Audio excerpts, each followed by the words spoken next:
Hello Creatures fans, I'm back again. This isn't the video where I'm bringing all 4 Norns back. This is just I can't really say it's going to be quick because it's going to take a little while, but I'm going to show you the world of Albion. Much like in Jessica's videos where she showed you Creatures 1, this is going to be showing you Creatures 2. You may actually see parts of Creatures 1 within Creatures 2. The story goes that a massive eruption happened which fractured Albia and transformed it into this world. So what I'm going to do when I bring in the 4 Norns, this is a brand new world, as you'll be able to tell by there still being lots of cacti about. I'm going to bring all 4 Norns into the Incubator Room. The first video is just going to be getting them to interact, maybe have a baby or 2, but we'll have to see how that goes. We're going to run a feral run. I can't say it's going to be an actual wolfing run because I am going to be involved, but there are going to be all of the bad plants. The volcano is going to stay as a volcano, and we're going to keep both the good and the bad parts of Albania, so you can see just what this world is really like, and also how the creatures interact, live and survive in this world. So once we've got a few babies from our 4 original Norns, I'll then start letting them go up and down in the elevator. I will but unlock this one elevator so that they can't go exploring too soon, but after that I will unlock it and let them start to explore. Now, you've seen this area. This is called the Incubator Area. You've got the computer that helps teach your Norns their words, and you've got this other little computer which goes straight to the main words you need: food, fruit, eat, those sort of things. You've got a nice little pond here which is linked up to the water like that. So yes, you've seen this area. This is a teleporter. It teleports your Norns around when you've got a Norn there, and I'll show you where that links up to afterwards. And then you've got this little cave area here. Now, what you may have glimpsed in a few of the other videos is there is a second area just underneath, links with that elevator. Under here, you've got another lovely area for Norns. You've got a few toys, you've got a drinking fountain,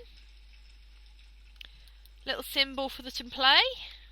This to relieve some tension if they want to do a bit of hitting. And this is another computer. Now, the first computer, originally when it's not upgraded, just teaches them the main words. This teaches them emotions, things like that. You've then also got a cheese machine, because some Norns can get very, very addicted to nice bits of cheese. It's good protein for them and gives them a bit of fat. There is another teleporter here, which links to 2 separate places. And there's also a spring here which will bounce your Norn up to here to collect your first item. Now, I have activated Game Slate, so I can move about the world without any problem. You've got another elevator here which takes you all the way up to this little area. Now, this is the desert area. You also have a temple. Now, the desert area is very warm. As you can see, there's a cloud. We do have a weather system. That cloud will rain, as you can see. You can also get thunderstorms, and I think, I've not seen them, I think you can get dust devils, though that might only be in Creatures 3 and DS. So, the elevator that you originally see also comes up to here, which is a broken tree. I will try and make a video comparing Creatures 1 and Creatures 2, because it's quite nice seeing how the world has expanded. Got a nice little wind measurer here. I'm not sure if that actually changes depending on how much wind there is. You've got a couple of drums for your creatures to play if they get up here, and another teleporter linking. See, this teleporter here links down here. Nice easy way to get them back down if they've gone exploring. And you saw the fishing rod from last time. Now, over here, a short little way over the ocean, you've got the island. Now, you remember the island in the Creatures 1 video if you've seen Jessica's Creatures? There wasn't really much to do there. Well, there's not really much to do here either. You have got this trumpet. Now this trumpet, despite its very sort of get to it sound, it actually increases your Norns want to breed. It can be quite suitable. You've got a little boat here which you can get to move across to transport your Norns over, and I will show you the rest of that afterwards. Now under here you've got a nice little underwater area. It's quite small, and you've got a few different plants. Most of them aren't very useful, and a few clams, again not really useful. You've got a spring here in case Norns fall down, although it's much easier just to pick them up and put them up. Now you've also got a submarine here. This is one of the submarine bays. Doesn't lead anywhere except for this little area, this little slot where there is an elevator, which can go up to the top here or down. If you head down, this is where, you see here, this is where Grendels are hatched out. Like I said, one is hatched out every single time. There's only ever one Grendel unless you add a few mods. I will be adding another video exploring just Grendels and Ettins. We'll explore some mods and how to get your Grendels and Ettins breeding if you decide to choose to look after those creatures instead. You've got a few things here for the Grendel. Nice little punching bag to relieve a bit of stress. But there's generally not much here for them. They've got a pretty bad life to start off with. So you've got a little hangar here. Now you can close this and open this bay and flood it.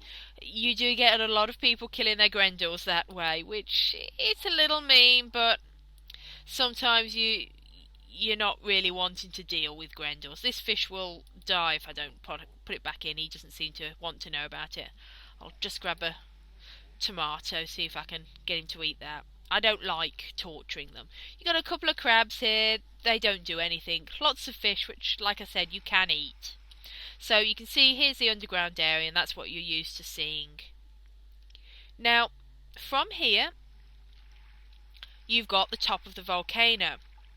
And over here, a little desert island. You've got coconuts which your Norns can eat. And you've also got another little transport here, a boat.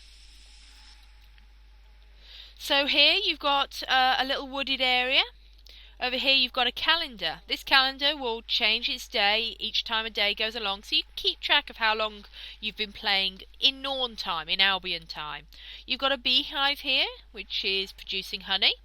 You can also click the beehive, which will release an angry swarm. If you keep clicking the beehive, it will slowly get smaller and smaller until eventually it bursts open and you end up with a big swarm of bees and a queen bee.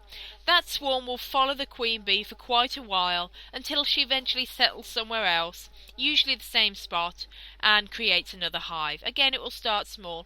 It's best not to do that. It just wastes time when you can be gathering honey. You also have a little tarantula here. She doesn't do much unless you put something in her web, or unless a butterfly flies in her web. You see she climbs down, gets onto the little caterpillar, and will eat the little caterpillar.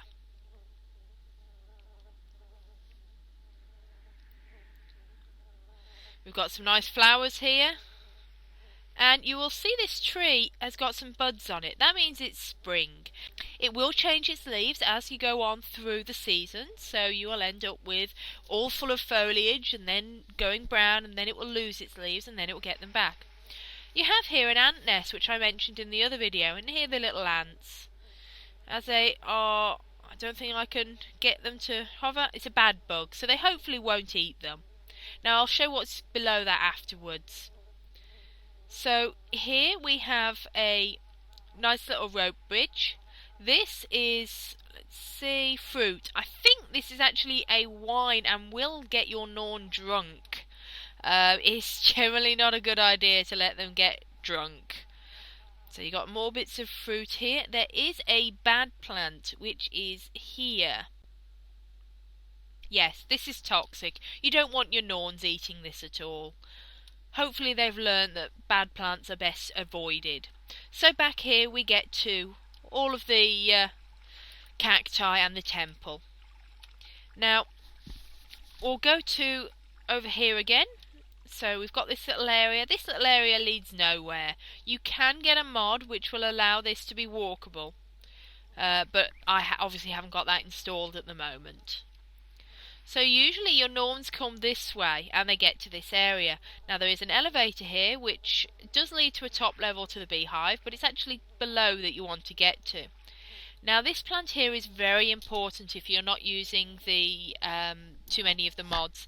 This fruit you can collect, it does respawn over time, and it's very good at curing any illnesses. If you get any sneezes or any coughs, Norns do get sick. So if you do get any sick Norns, start trying to give them this food and they will hopefully get better. Do also want to keep them contained and keep them warm, just like you would with any baby or things. There's lots of foods around here, but there's also a lot of bad plants. This is deathcap, and it's very toxic. This fruit here is also important. This will increase your Norn's sexual drive. So if you do inject the basket, you'll be wanting to pop a few of these in here and carry them over. I will be doing that once our Norns hit adolescence to hopefully encourage them to maybe have a few babies. Now under here you have a little xylophone which is tuned. You can play tunes on it, and if you install one of the official mods to creatures, you can actually have frog spawn here. Now this is very special frog spawn. If a Norn gets close enough to the frog spawn and they see a frog, they can kiss the frog. If they kiss the frog, it will turn into a frog Norn. Now these frog Norns are a little annoying, mainly because if they go too far away from their original pond, they will turn back into frogs. Meaning if you want to keep frog Norns, you have to breed from them, which gets very difficult if you want a purebred frog Norn. You can use the inseminator to take the genetics from the frog Norn and again from the frog Norn to get a purebred, and once you've hatched out a frog Norn, that Norn will not despawn when it goes too far away the pond. It's basically just a normal Norn then. So from here you've also got this little lookout area. You've also got a lovely waterfall coming down here as well. I won't show you that bit yet because you can't get to it yet. So you can go down here and go to the second area, another little pond, a few good plants, a few bad plants, and another elevator. Now you also have another area here which generally isn't used. It's a little boring. I don't think the Norns... There is an elevator here, but it's very difficult for them to get to. So you've got a few instruments here, and you can take the a few of the instruments back with you to help deal with any boredom from your Norns. You also have a few little gadgets and bits and bobs. They don't really do much, but they look funny. You've got another area here which has both good plants and bad plants, and up here you have another one of the agents you can collect if you're trying to do that naturally. You have another plant here and another elevator as well.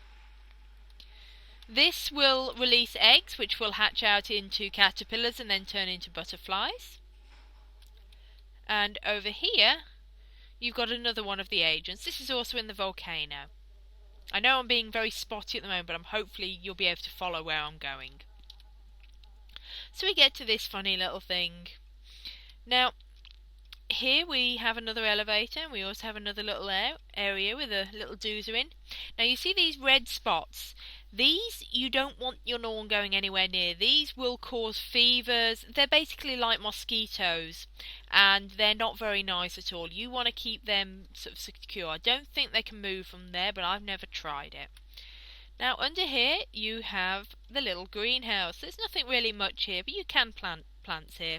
There are these little creatures. They're just plants. They move around if you click on them, but they don't really do anything. Now I'll just move this a little lower. You do have a lower area. You'll notice lots of treasure, and you will also notice the temple. Now this is the she statue. Now you've got to listen to this very carefully. This she statue is representing one of the supposed creators of the Norns, the Ettins and the Grendels. These Sidhe are very interesting species. They love playing around with genetics, and they love playing around with anything that's complex so they can sort something out. They're the sort of beings that instead of making a cheese sandwich, they will spend hours and hours creating a machine that will make them a cheese sandwich. They'll do anything they can if it's complex. Now, if your Norn gets to this area, this Sidhe statue will hypnotise your Norn. Your Norn will be constantly looking at it, and its eyes and its orbs will glow purple. In order to move your Norn away from it, or whatever creature you've got, tickle it. That's how you do it. When you tickle it, it snaps it out of the trance. Only for a short while. Keep tickling the Norn, and keep typing for it to go left or right if you want to move it out of the way. If you manage to get it all the way over, you'll get to this area. Now this area, the only real thing you want is this little icon. This will give you access to both the Ettins and the Grendels, which you normally don't without it.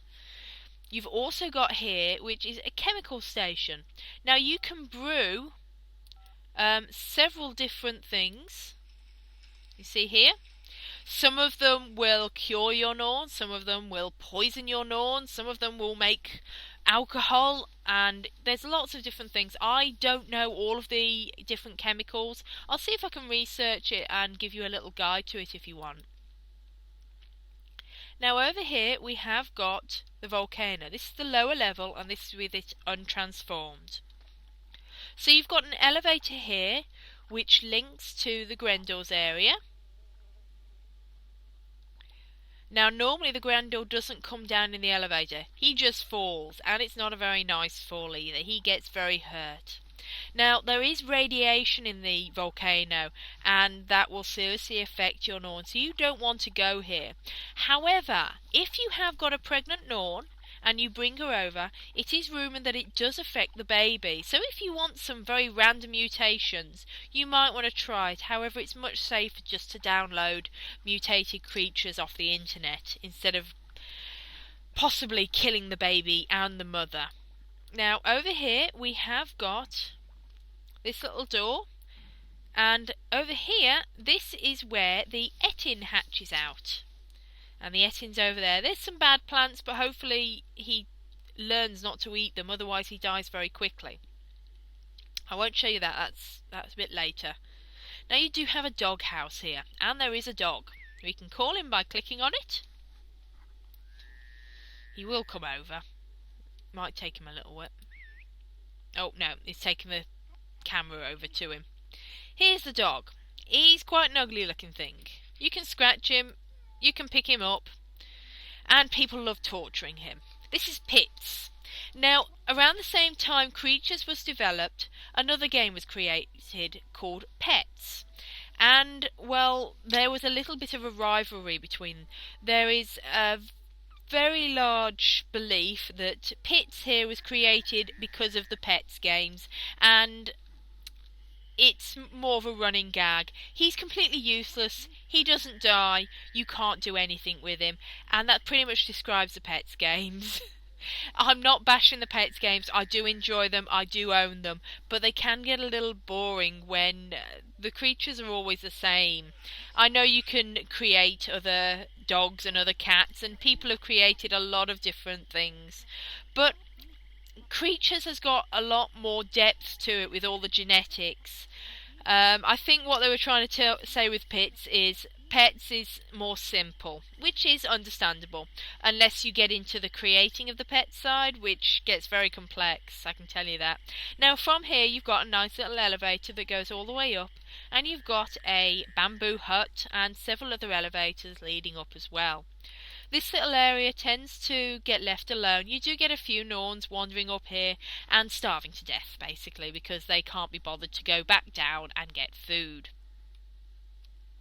So you've got another area here.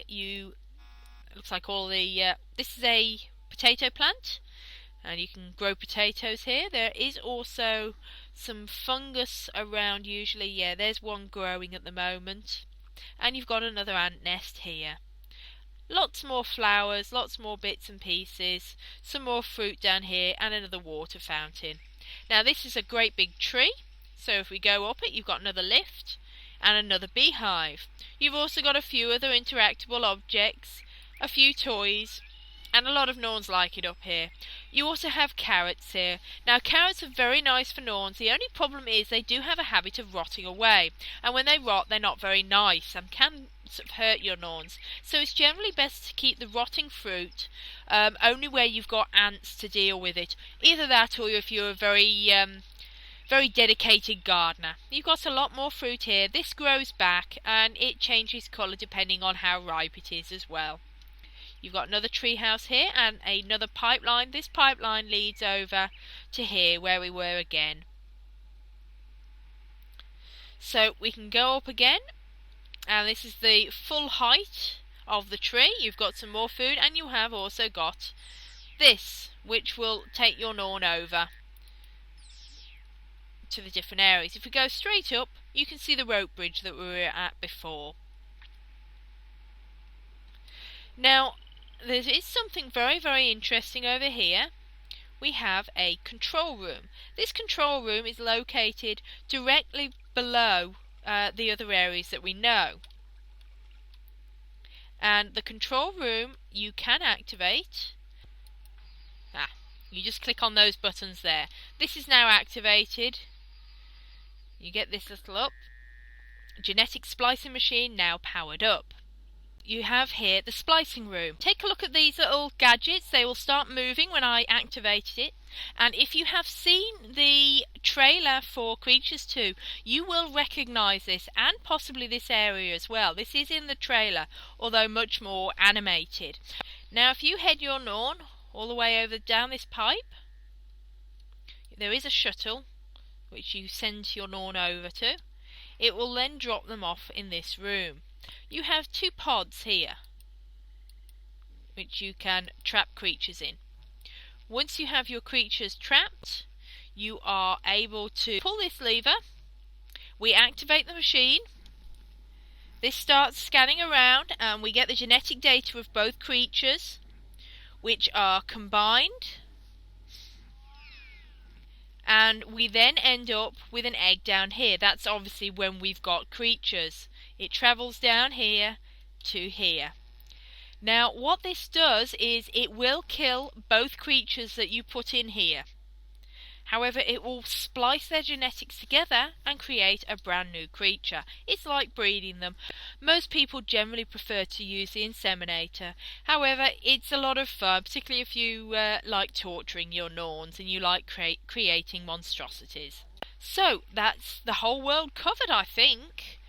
Hopefully you've managed to sit through the whole of this, and hopefully I will see you next time when we bring back our creatures into this brand new world and we see how they cope with each other. I'll see you then.